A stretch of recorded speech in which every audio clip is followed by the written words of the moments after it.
එකසත් ජනපද නේවී සීල්ස් පුහුණුව.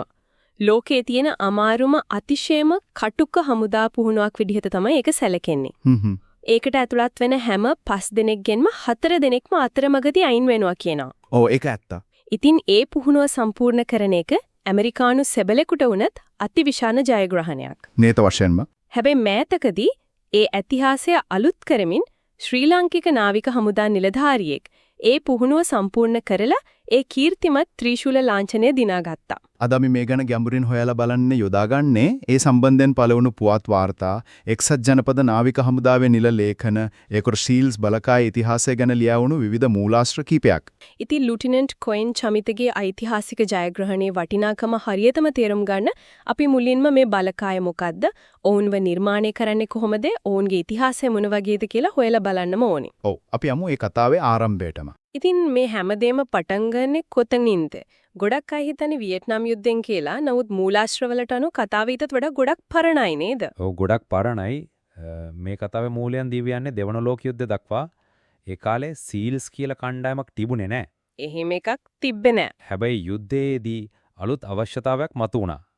සතුරු වැරළ තීරයකට හමුදාවක් ගොඩ බස්වන්න කලින් ඒ වැරළ තියෙන බාධක විශේෂයෙන්ම මුහුදයට හංගලා තියෙන බාධක ඉවත් කරන්න ඕන වුණා. හරි. අන්න ඒ වඩේට තමයි Naval Combat Demolition Units ඒ කියන්නේ NCDUs බිහි වුණේ. NCDUs ඔවුන්ගේ පළමු සහ සමහර විට දරුණුම පරීක්ෂණය වුණේ 1944 ප්‍රාන්සිය නොමැන්ඩි වෙරළට මිත්‍රපාක්ෂික හමුදා ගොඩබැස්සවීම ලේද D-Day මෙහෙයුම. හරියටම.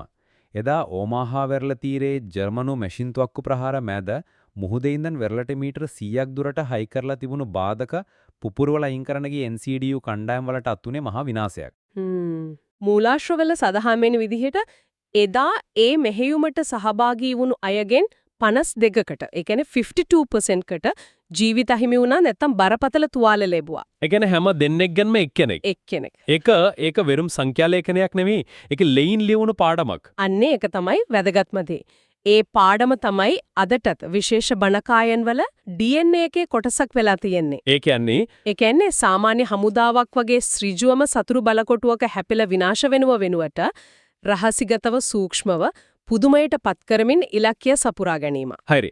මේ අත්දැකීමෙන් පස්සේ තමයි පැසිෆික් කලාපයේ මෙහෙයුම් සඳහා underwater demolition teams ඒ කියන්නේ UDTs බිහි වෙන්නේ. අන්න එතනින් තමයි frogmen එහෙම නැත්නම් ගෙම්බි මිනිස්සු කියන නම එන්නේ. ඔව්.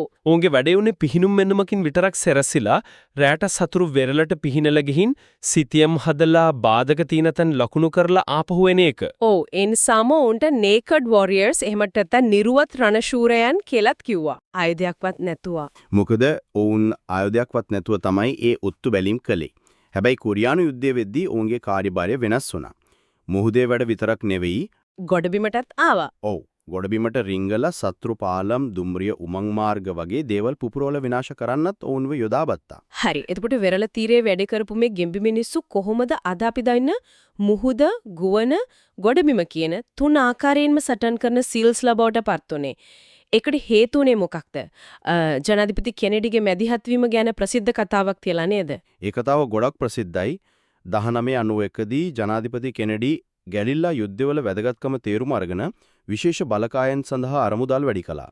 ඒක සීල්ස් බලකාය ශක්තිමත් වෙන්න විශාල තල්ලුවක් වුණා තමයි. නමුත් මූලාශ්‍රවලට අනුව සීල්ස් බලකායක් නිර්මාණය කිරීමේ අදහස ඊට කලින් ඉඳන්ම නාවික හමුදාව ඇතුලේ සාකච්ඡා වෙමින් තිබුණු දෙයක්. ඒ කියන්නේ කෙනෙඩිගේ අනුමැතිය ලැබුණේ දැනටමත් සකස් වෙමින් තිබුණු සැලැස්මකට. එතකොට ඒකේ තර්කය මොකක්ද? UDT කණ්ඩායම් මදිුන්නේ ඇයි? මොකද ලෝකයේ වෙනස් වෙමින් තිබුණා. වියට්නාමයේ වගේ තැන්වල තිබුණේ සාම්ප්‍රදායික යුද්ධ නෙවෙයි ගැරිල්ලා යුද්ධ.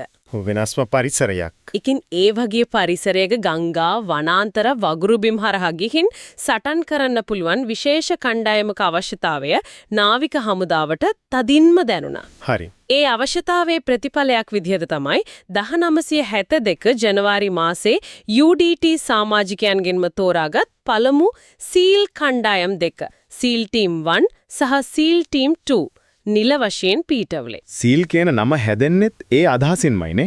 SE air and land මුහුද, ගුවන සහ ගොඩබිම. හරියටම. අවුන්ගේ පළමු සහ ලොකුම පරීක්ෂණය වුණේ වියට්නාම් යුද්ධය. එතනදී ඔවුන්ට අමුතුම කීර්තියක් ලැබෙනවා. ඕ වියට්කොං ගෙරිල්ලන් ඔවුන් වැහැදෙන්ඩුවේ කොළ පැහැති මුහුණුත් ඇති මිනිසුන් කියලා. The men with green faces. ඒ ඔවුන් මෙහියුම් වලට යද්දී මුහුණේ ආලේප කරගන්න කොළ පාට නිසා. ඔවුන් මීකොං ඩෙල්ටාවේ සතුරන්නේ හදවත වගේ ප්‍රදේශවලට රිංගලා ගෙරිල්ලා උපක්‍රමවලට තවත් ගෙරිල්ලා උපක්‍රම යොදාගෙන පහර දුන්නා. මේට ප්‍රතිඵලය වුණේ ඔවුන්ගේ ඒකකේ ප්‍රමාණයට සාපේක්ෂව වියට්නාම යුද්ධයේදී වැඩිම සම්මාන සංඛ්‍යාවක් දිනාගත් ඒකකයක් බවට උන් පත්වීම. ඉතින් මේකෙන් ඔප්පුනේ කුඩා අධිවිශේෂඥ කණ්ඩායමකට යුද්ධයකදී අසමානුපාතික ලෙස විශාල බලපෑමක් කරන්න පුරුවන් කියන එක. ඒක ඊළඟ දශක ගණනාව පුරාවටම ඇමරිකානු හමුදා මූලධර්ම නිර්වචනය කරපු පාඩමක් වුණා. හරියටම ඒ වගේ බලපෑමක් කරන්න පුරුවන් කෙනෙක් බිහි කරන ක්‍රියාවලිය තමයි ඊටත් වඩා පුදුම සහගත. අපි ඒ ගැන කතා කරමු. මේ පුහුණුව ඒ කියන්නේ basic underwater demolition seal නැත්නම් BUDS කියන එක ලෝකේ අමාරුම එකක් කියලා කියනවා. ඒකේ ඇත්තම මොන වගේද? ඒක මාස 6ක විතර දිග අධියර 3ක ක්‍රියාවලියක්. ඒකට ඇතුළත් වෙන්නත් කලින් ඊටාම අමාරු ශාරීරික යෝගිතා පරීක්ෂණයකින් PST එකකින් සමත් වෙන්න ඕන. ඒකෙන් පස්සේ BUDS පටන් ගන්න. ඔව්. පළමු අධියරේදී ශාරීරික යෝග්‍යතාවය, ජලයේදී විශ්වාසයෙන් වැද කිරීම වගේ දේවල් උගන්වනවා. හැබැයි ඒ අධියරේ 4 වෙනි සතියේදී තමයි කුප්‍රකට හෙල් වීක් එහෙමත් නැත්නම් අපාය සතිය එන්නේ. මේක ගැන විවිධ කතා ඇති අහලා තිනවා. දවස් ගාණක් නිදි නැතුව සීතලේ මඩේ තිනවා කියලා. ඇත්තක මේකේ අරමුණ ශාරීරිකව කෙනෙක්ව බිඳවට්ටන එකද? ශාරීරිකව වගේම මානසිකවත්. දින 5මාරක් තිස්සේ මුළු කාලය තුලම පැය 4කටත් වඩා අඩු නිින්දක් එක්ක. පැය 4කටත් අඩු. ඔව්. කිලෝමීටර් 320කට වඩා දුවනවා. දවසකට පැය 20ක් විතර. අධික ශීතලයේ තෙතබරිතව නොනවතින ශාරීරික ක්‍රියාකාරකම් වෙලී දෙනවා. හැබැයි ඒකේ ඇත්තම පරීක්ෂණේ තියෙන වෙන තැනක. හැමෝම ශාරීරිකව බිඳවටනවා. අනිවාර්යෙන්ම. ඒක නොවි බෑ. ඒත් ඒ වෙලාවේදී තමන්ගේ වේදනාව අමතක කරලා තමන්ගේ කණ්ඩායමේ අනිත් කෙනාට උදව් කරන්න පුළුවන් කණ්ඩායම වෙනුවෙන් හිතන්න පුරම් අයව තමයි යොවුන් හොයන්නේ. මූලාශ්‍රවල තියෙන විදිහට මේ අපායේ සතිය ඉවර වෙද්දී පටන් ගත්ත පිරිසෙන් 3න් 2ක්ම අයින් වෙලා ගිහින් සීනුවක් ගහලා තමන්ගේ හෙල්මට් එක බිම තියලා තමයි එයා අයින් වෙන්නේ. ඔව්. සමස්ත BUDS පුහුණුව අවසන් වෙද්දී පටන් ගත්ත අයගෙන් 55ත් 80ත් අතර ප්‍රමාණයක් අයින් වෙලවා. මේ ප්‍රශ්නේ අහන්න පුළුවන් මේ පුහුණුවේ ආරමුණ කෙනෙක්ව ශක්තිමත් කරන එකද නැත්නම් මුලින්දම්ම නොබින්දින සුළු මානසිකත්වයක් තියෙන අතලොස්සක් දෙනව හොයාගන්න එකද? ඒක හොඳ ප්‍රශ්නයක්. බඩ්ස් වලින් පස්සෙත් මේ ගමන ඉවර නෑ නේද? කොහෙත්ම නෑ. බඩ්ජිවරුනාම ඕන්ම පැරෂුට් පුහුණුවට යවනවා. ඊට පස්සේ සති 26ක සීල් ක්වොලිෆිකේෂන් ට්‍රේනින්, ඒ කියන්නේ SQT එකට යොමු කරනවා. එතනදී තමයි නියම සටන් පුහුණුව ලැබෙන්නේ. විශේෂිත ආයුධ පුහුණුව, සටන් උපක්‍රම, බිම්බෝම නිෂ්ක්‍රිය කිරීම, sannivedanaya වගේ දේවල් උගන්වන්නේ එතනදී. මේ හැමදේම අවසානයේදී තමයි ඔවුන්ට කීර්තිමත් සීල් ත්‍රිශූල ලාංඡනය, සීල් ට්‍රයිඩන්ට් එක පිරණවන්නේ. ඒ කියන්නේ ලාංඡනය පළඳ ගන්නකොටත් ඔවුන් මාස 12-14ක විතර පුහුණුවක් ඉවර කරලා. එතනිනුත් වැඩ ඉවර නෑ. ඒ ලාංඡනය ලැබුණට පස්සේ පළමු වතාවට මෙහියුමකට යොදවන්න කලින් තවත් මාස 4ක විතර විශේෂිත පුහුණු කාලයක් තියෙනවා. තවත් මාස 4ක්. ඔව්. ඒ කියන්නේ සම්පූර්ණයෙන්ම සෝදානම් සීල්වරේ බිහි කරන්න අවුරුදු 2කමාරකටත් වඩා යනවා. වියට්නාමෙන් පස්සේ ඔවුන්ගේ භූමිකාව තවත් පුළුල් වුණා. ග්‍රනේඩ ආක්‍රමණය, පැනමාව, ඉලාකය, ඇෆ්ගනිස්තානය වගේ හැම ප්‍රධාන ගැටුමකදීම සීල්ස් බලකාය ඉදිරියෙන්ම හිටියා. ඔව්.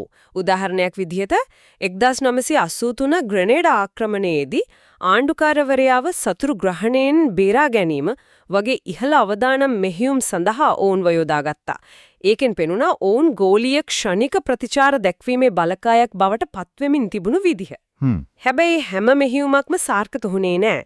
2005 දී ඇෆ්ගනිස්තානයේදී සිදු වුණු ඔපරේෂන් රෙඩ් වින්ග්ස් කියන්නේ ඊටම ඛේදජනක සිදුවීමක්.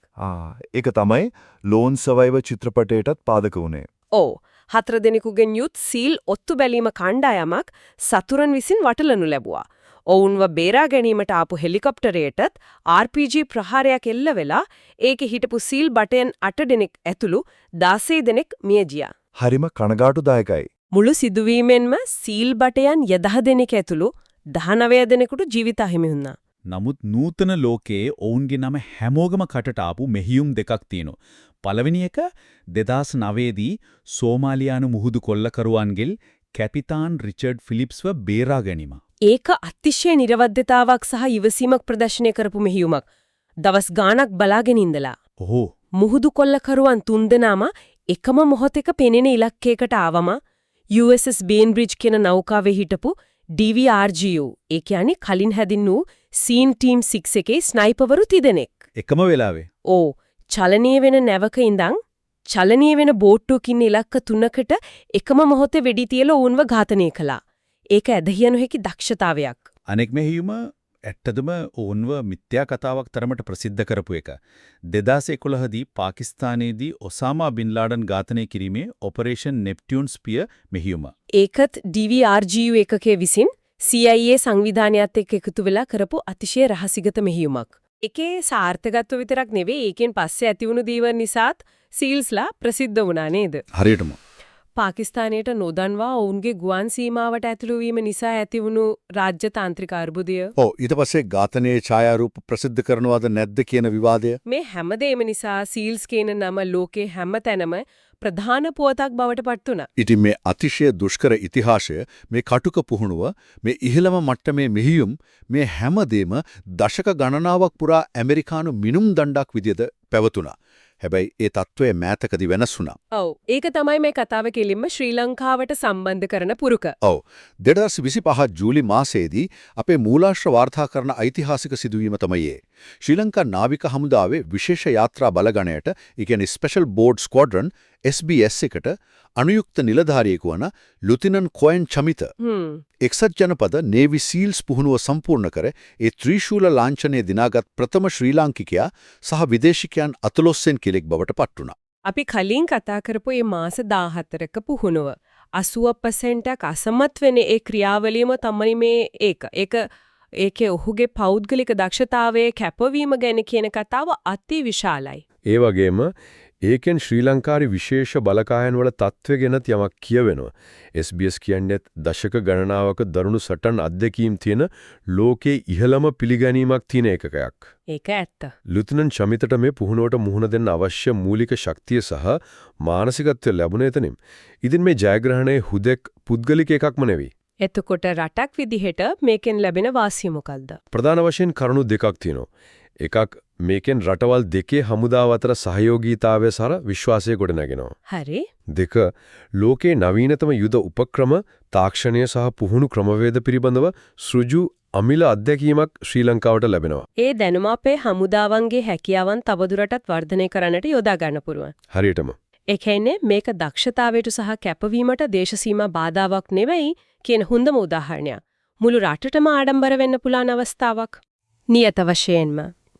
ඉතින් දෙවන ලෝක යුද්ධයේ නෝමෑන්ඩි වෙරළේ ලෙයින් ලියවුණු පාඩමේ ඉඳන් වියට්නාමයේ කොළපැහැති මුහුණු ඇති මිනිසුන් හරහා ශ්‍රී ලාංකික නිලධාරියෙකුගේ ඓතිහාසික උපාධි ප්‍රදානෝත්සවය දක්වා අපි මේ කතාව ගෙනාවා. මේක එක තැනක නැවතුණු කතාවක් නෙවෙයි, නිරන්තරයෙන්ම පරිණාමය වුණු කතාවක්. ඔවුන්ගේ ඉතිහාසය පුරාවටම තියෙන එකම පොදු ලක්ෂණය තමයි අනුවර්තනය වීම. වෙනස් වෙන යුද තත්වයන්ට අලුත් අභියෝගවලට මුහුණ දෙමින් ඔවුන් නිතරම අදුත් වුණා. ඔව්. වෙරළ බාධක ඉවත් කරපු කණ්ඩායමේ ඉඳන් ගෝලීය ප්‍රස්තවාදයට එරෙහිව සටන් කරන බලකායක් දක්වා ඔවුන් ආපු ගමන ඒකට හොඳම උදාහරණයක්. අවසාන වශයෙන් මෙන්න මේ ගැනත් හිතන්න දෙයක්. අපේ මූලාශ්‍ර පරීක්ෂා කරද්දී හමු වුණු පුදුම සහගත දෙයක් තමයි විශ්‍රාමගේ සීල් භටයන් අතර ඉන්න පිරිස. ඔව් ඒක හරිම සිත්ගන්නා සුළුයි. ගගනගාමීන් ආණ්ඩුකාරවරුන් සාර්ථක ලේඛකයන් හොලිවුඩ් නළුවන් සහ බිලියන ගණන් වටිනා සමාගම ආරම්භ කරපු ව්‍යවසායකයන් විශාල පිරිසක අතර ඉන්නවා. ඒකෙන් තමයි අපි මේ කතාවේ වැදගත්ම ප්‍රශ්නෙට එන්නේ. BUDS වගේ අතිශය කටුක තෝරා ගැනීමේ සහ පුහුණු කිරීමේ ක්‍රියාවලියකින් බිහි වෙන්නේ හුදෙක් දක්ෂ රණශූරයෙක් විතරද නැත්නම් ඊට එහා දෙයක්ද? නැත්තම් හමුදා සේවයෙන් පස්සෙත් සම්පූර්ණයෙන්ම වෙනස් ක්ෂේත්‍රයක වුණත් අතිශයින්ම සාර්ථක වෙන්න අවශ්‍ය කරන විනය, මානසික ශක්තිය සහ කවදාවත් අතහැරෙන්නේ නැති නොපසුබට උත්සාහය කියන මූලික මිනිස් ගුණාංග ඔවුන් තුල තැන්පත් කරනවද?